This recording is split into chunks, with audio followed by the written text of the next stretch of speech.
దేవునియందు భయభక్తులు కలిగిన కుటుంబం. కాని ఆమె భర్త చనిపోయాడు. ఇంటి నిండా అప్పులు. వేరే దారిలేక ఆమె దైవజనుడైన ఎలీషా దగ్గరికి పరిగెత్తుకెళ్ళింది. కన్నీళ్లతో, అయ్యా, నా భర్త చనిపోయాడు. అప్పులవాడు నా బిడ్డలను పట్టుకుపోవడానికి వచ్చాడు. నాకు సహాయం చెయ్యండి అని మొరపెట్టింది.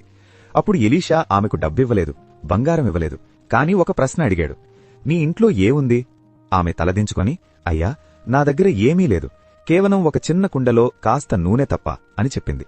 అప్పుడు ఎలీషా ఒక ఆజ్ఞ ఇచ్చాడు. నువ్వు వెళ్లి నీ ఇరుగు పొరుగు వారి దగ్గర దొరికినన్ని ఖాళీ పాత్రలు అరువు తెచ్చుకో. కొన్ని మాత్రమే కాదు, చాలా తెచ్చుకో.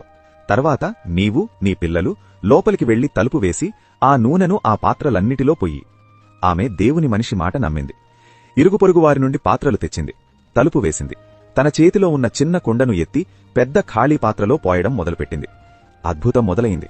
ఆ చిన్న కుండలోంచి నూనె వస్తూనే ఉంది. ఒక పాత్ర నిండింది.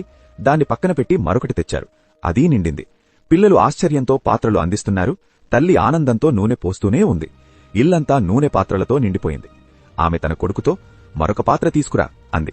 కానివాడు, అమ్మా, ఇక పాత్రలేవీ లేవు అన్నాడు. అప్పుడు ఆ నూనె ఆగిపోయింది. చూసారా, పాత్రలు ఉన్నంతవరకు నూనె వస్తూనే ఉంది. మన విశ్వాసం ఎంత పెద్దదైతే దేవుని అద్భుతం అంత గొప్పగా ఉంటుంది. ఆమె పరిగెత్తుకుంటూ వెళ్లి దైవజనుడికి విషయం చెప్పింది.